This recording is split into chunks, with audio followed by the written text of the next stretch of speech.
Science. Science, science, science. Science requires proof. As this is my first class with you, I'll explain it my way. You are Muslim, right? Yes, sir. So you believe in God? Absolutely, sir. Is God good? Of course, sir. Is God all-powerful? Yes. My brother died of cancer, although he prayed to God to heal him. Most of us would attempt to help others who are ill, but God didn't. How is this God good then? You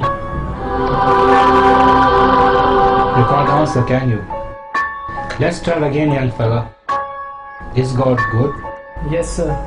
Is Satan good? No. Who created Satan?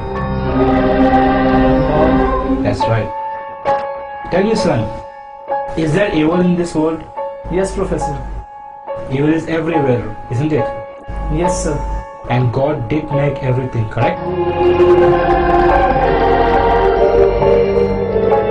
Is there sickness, immorality, hatred, ugliness? All these terrible things exist in this world, don't they? Yes, Professor. So who created them? Science says you have 5 senses you use to identify and observe the world around you. Tell me, son, have you ever seen God? No, Professor. Tell us if you have ever heard your God. No, Professor. Have you ever felt your God, tasted your God, smelt your God?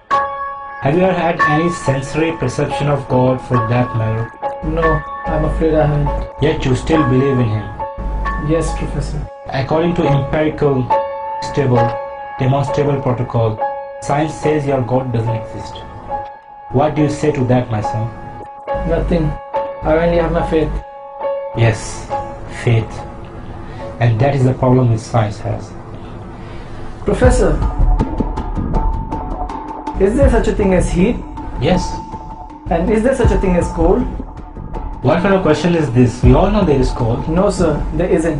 You can have lots of heat, super heat, mega heat, white heat, little heat or no heat, but we don't have anything as cold. We can hit 458 degrees below zero, which is no heat, but we can't go any further after that. There is no such thing as cold. Cold is only a word we use to describe the absence of heat. We cannot measure cold. Heat is energy. Cold is not the opposite of heat, sir, just the absence of it. What about darkness, Professor? Is there such a thing as darkness? Yes, what's night if there isn't darkness? You're wrong again, sir. Darkness is the absence of something. You can have low light, normal light, bright light, flashing light. But if you have no light constantly, you have nothing. And it's called darkness, Professor. In reality, there is no such thing as darkness. If it is, you would be able to make darkness more darker, wouldn't you? So what's the point you're trying to make, young man?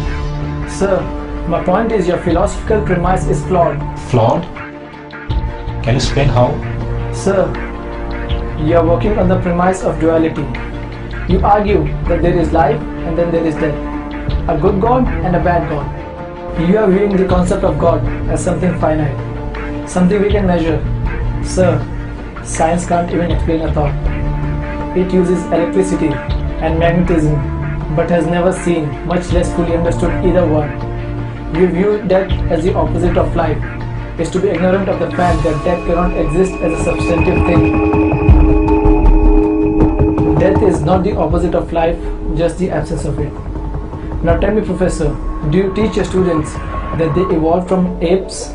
If you are referring to the natural evolutionary process, yes, of course I do. Have you ever observed evolution with your own eyes, Professor?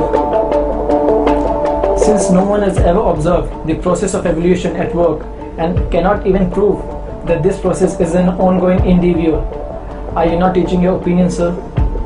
Are you not a scientist, but a preacher, Professor? Is there anyone in the class who has ever seen Professor's brain? No one appears to have done so. So according to the established rules of empirical, stable, demonstrable protocol, science says that you have no brain, sir. With all due respect, sir, how do we then trust your lectures, Professor? I guess you will have to take them on faith, son. That is it, Professor. The link between man and God is faith.